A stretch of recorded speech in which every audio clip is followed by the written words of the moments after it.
Another day has come and gone here at the 2013 JUCO World Series. Hello everyone, I'm Kyle Stanley here with Phil Stafford. Welcome to JUCO Full Windup, brought to you by Home Loan Insurance. And Phil, we come to know a lot of teams here year in, year out at the JUCO World Series. All have a special place in our heart. But these two guys today, these two teams, Navarro and Palm Beach State, really class acts. You hate to see one of them go, but that's the name of the game. Yeah, this was our elimination game today, and what I like to see is actually kind of the two coaches and the differences there.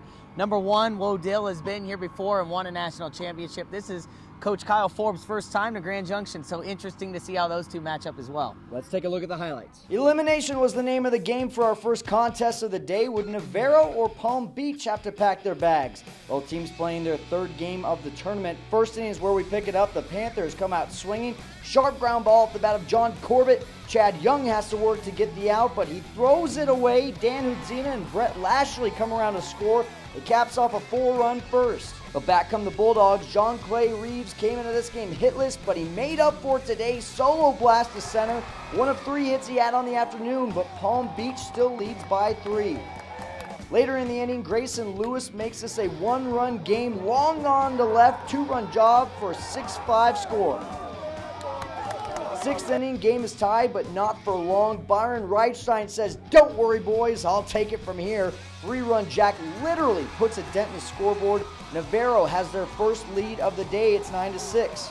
But the Panthers have a hero of their own. His name is Ryan Church, and he bounces one to short with the tying run on third, and he beats out the throw. Think he's pumped.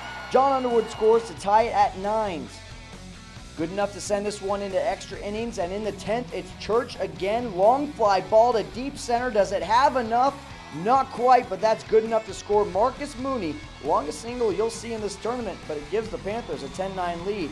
Later in the inning, Corbett skies one to center field. Looks like the Bulldogs will head back to the dugout down 1, but Caleb Goodell never saw this ball. Instead of a flyout, it's a 2-run triple, and that puts the nail in the coffin for Navarro. Wo Dill's crew is headed home after a 15-9 loss, but Dill stayed positive after a devastating defeat. These guys are going, there's 4-year school after this. We've got 12 guys on Division I. Some guys can get drafted, and it's just baseball. You love it, you hate it, like I said before, and you know, we had a great time, and I appreciate you guys doing everything you've done for our guys. It's a lifetime, you know. I look down that dugout, and I know nobody wants to go home. Nobody wants to end this thing unless we got a ring on our finger. We didn't travel 2,300 miles just to give up, fall down, like something easy. We battled, and we're going to have to do it till the end. Hate to see Wo Dill leave, but I really like this Palm Beach State team. A lot of personality, and that's something that we don't always see from the stands, is it? No, it isn't, and we got a chance to see Connor State during one of their practices, actually got a camera on one of their players. We did that again today before the game, so let our viewers kind of check out what it's like to be a baseball player warming up for one of these JUCO games. You're the first signature with a GoPro.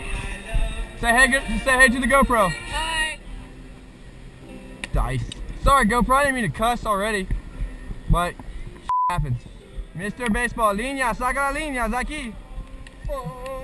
Sing it, Philly. This is the only Jamaican you ever see that can sing in a choir. I messed that one. You don't even know the song. You don't even know the damn song. Right here, boys. Spit sunflower seeds. Best in the land. It's my boy E3 right here. About to kill it on the day. Y'all already know. What's up, baby? Everyone's sticking their tongues out. Go, Coco! What you say, baby? What you say, Coco? Y'all see this facial hair on his face? That's a winning streak right there. SMC taking on Connor State for the right to become the first 2-0 team in the series.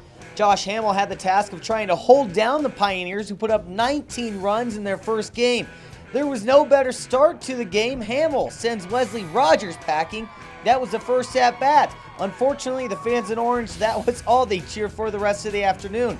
This, a 2-run single by John Lepper, and it's quickly 4-0 Spartanburg. That lead was up to 6-0 after the first frame. That kept Coach Perry Keith very active as he made 4 pitching changes in 4 innings, and none of the Cowboys could find the right mix to keep the Pioneers off the base pass. The South Carolina boys had 16 hits, 6 walks, and only 2 Ks in 26 at-bats. And that performance was mirrored by Jimmy Lindbergh on the mound. The sophomore southpaw pitched in last year's World Series, but today he was nearly untouchable. 3 hits, no runs in 5 innings work. Spartanburg thumps Connor State 17-0. Lindbergh says it's pretty easy to pitch when you have a lead like he had today. Offense came out, put up a 6 spot in the first, so I was in the dugout. I knew after that, just come out, be aggressive, and attack, and that's pretty much what I did. Offense helped me out a lot today. Did the experience help? You being at this stage before last year, did it help going out there again today? It helped a lot. Last year when I came out, I was real nervous. This year was not nervous at all. Just wanted to come out and get a win. All right, Jimmy, thanks a lot. Congrats on the win. We're going to talk to Shell McCain here. Shell, you're batting crazy so far. In 2 games, you guys are putting up 17 and 19 runs. Tell me what's going on the offensive side. We're just trying to see the ball, hit the ball. Basically, we're trying to see that fastball. If we get the fastball, crush it. If you see the curveball, sit back on it, crush it. Either way, our guys are hot right now, and we want to keep it rolling. Is this normal, or are you hot? Is this the best you've been? This is the best we've been, but we've been like this for the past 6 weeks in a row. So I feel pretty confident we're gonna come out next game and do the same thing. All right, I see you guys, kind of throwing up the paper sign. Show me what you do when you guys get a nice hit and point back at the dugout, and tell me what it's all about. I don't know. It's kind of our little lingo. If we get a double, some people do this. Some people like to spread the paper, and I prefer to do this. I don't know. It's just kind of a team thing we kind of went with. And we end the show with the nightcap festivities. The night game, always a special one for Memorial Day, and no different on this evening. Estimated crowd of just under 12,000 to see Midland, Texas and Central Alabama. First inning, the Trojans jump on the board. Zach Reinhardt singles to center, but it's misplay by Blair Beck. That one rolls for a while, and that allows Ben Hall and B.J. Martin to score the first 2 runs of the game.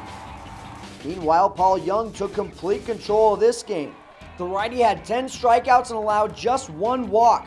Not to mention he did it with a stick too. He caps off a 4-run 4th inning with a single to center.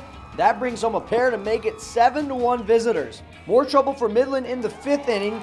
It's Reinhardt again. He finishes off a 3-run frame with an RBI single of his own. Skip ahead to the 7th inning. You've heard of a bomb. This is an explosion off the bat of Ben Hall, way back to right. Someone's going to find a gift in their windshield because Hall just went parking lot with that one. And that was much more than enough to back Young. He finishes what he started, 11-4 the final. Young and his teammates doing exactly what Win Fletcher expected of them. The way we approached the state tournament and the way we came out and swung the bats and the defense played, it's carrying over. And I think the kids are buying into the fact we're supposed to be here. We earned our way here. We want to stay as long as we can. And your home run of the day goes to Byron Reichstein. Yahtzee, a 3-run jack off the scoreboard in right center. That was good enough for a 9-6 lead in an elimination game, but his Bulldogs went on to lose 15-9 to go home back to Texas. Using the whole infield for our play of the day honors. Paul Young with the punch out, then the throwdown, redirected the third, got him! The old-fashioned strike him out, throw him out by the Trojans. Midland College on the other end of that play of the day. Never want to be on that side of things, but Midland will play for their JUCO World Series lives against Palm Beach State at 3 p.m. tomorrow in an elimination game. The other elimination game we have is the early game, 11 o'clock, Cochise College taking on Connor State. And then, of course, in the winner's bracket, we've got 2 teams undefeated. One is Neosho County against Spartanburg Methodist. Really, Neosho are going to be relying on that pitching. Spartanburg Methodist, as we've seen in the first couple of games, that offense is just unbelievable. But make sure to follow us on Facebook and Twitter for any updates during the 2013 JUCO World Series Tournament. For Phil Stafford, I'm Kyle Stanley. This has been JUCO Full Windup, brought to you by Home Loan Insurance.